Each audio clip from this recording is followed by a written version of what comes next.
स्थिती समजण्यासाठी, पोझिशन जे म्हणतो आपण ते समजण्यासाठी या बॅलन्स शीटचा वापर केला जातो. त्याला मराठीमध्ये ताळेबंद पत्रक असं म्हणतात. डाव्या बाजूला असते ती असते लायबिलिटीज म्हणजे देयता, उजव्या बाजूला असते ती म्हणजे संपत्ती असेट्स, म्हणजे त्या व्यवसायाचे त्या वर्षभरामध्ये किती देणे आहेत, लायबिलिटीज आहेत आणि किती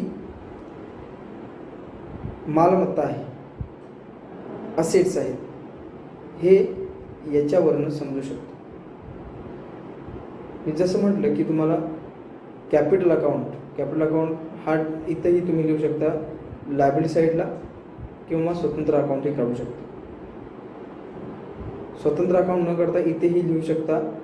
मी तुम्हाला त्याचा एक फोटोही शेअर करेन बॅलन्स शीटचा फॉर्मॅट. लायबिलिटी साईडला कॅपिटल पार्टनर्स कॅपिटल अकाउंट असं लिहायचं, त्याखाली जेवढे पार्टनर्स असतील त्यांची नावं लिहायची. नंतरचा कन्सेप्ट असतो कॅपिटल अकाउंटच्या खाली करंट अकाउंट असं येऊ शकतो जर प्रॉब्लेममध्ये दिला असेल तर, अन्यथा हा करंट अकाउंट येणार नाही. आता लायबिलिटीजला कोणकोणत्या बाजू येतात, कोणकोणते कंटेंट्स येऊ शकतात ते थोडक्यात वर्णन करून सांगा.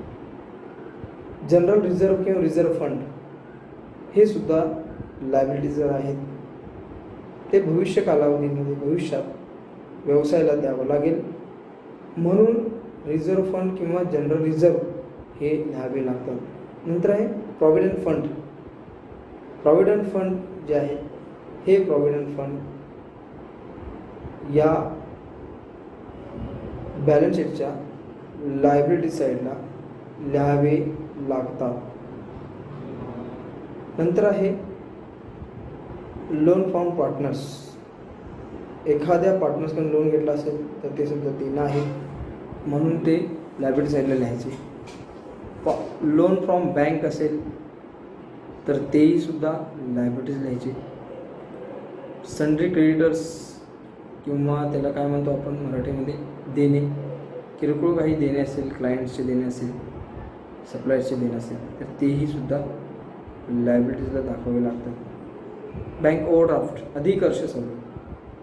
काही वेळेला बँक आपल्या अकाउंटवर पैसे नसताना सुद्धा जास्ती रक्कम वापरण्याची परवानगी देते, त्याला बँक ओव्हरड्राफ्ट असं म्हणतात. असे ही बँक ओव्हरड्राफ्ट जे आहेत ते लायबिलिटीज द्यावे लागतात.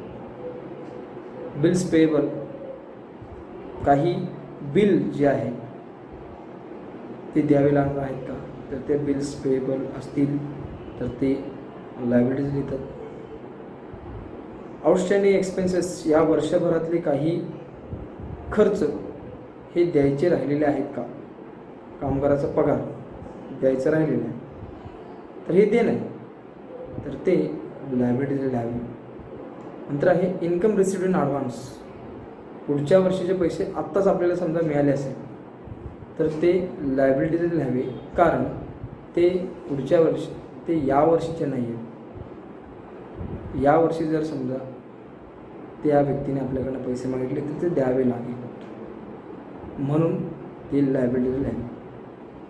जसं आत्ता मी लायबिलिटी सांगितले त्याच पद्धतीने असेट साईडही सांगितले.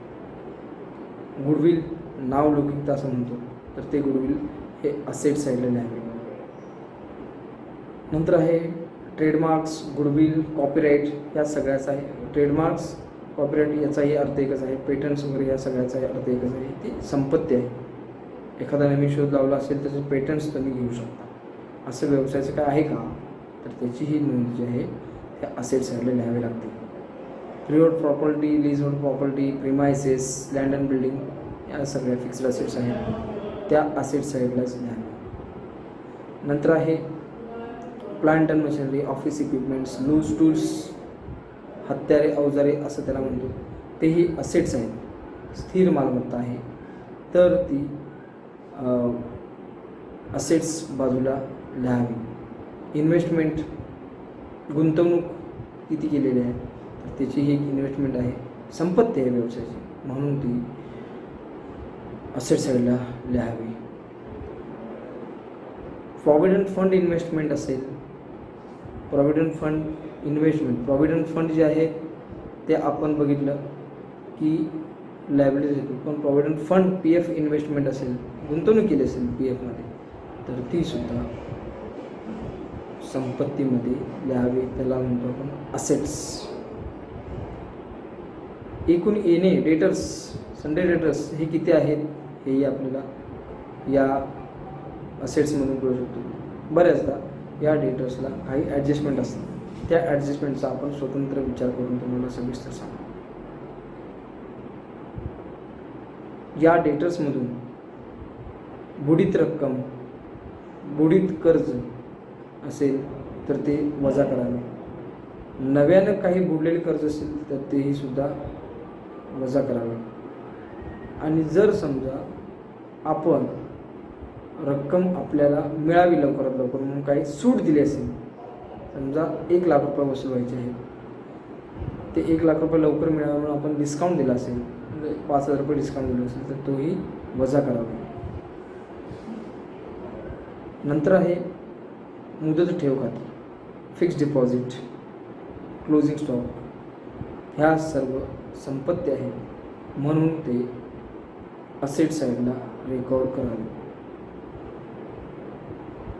ज्या वेळेला प्रॉब्लेम्स पूर्ण सोल्युशन केल्यानंतर या असेट्सची बेरीज आणि लायबिलिटीची बेरीज समान झाली, टॅली झालं, तर आपण सोडवलेलं प्रॉब्लेम हे बरोबर आहे असे गृहीत धरावे. दोघांचीही बेरीज, डेबिट आणि क्रेडिटची बेरीज ही समान यावी.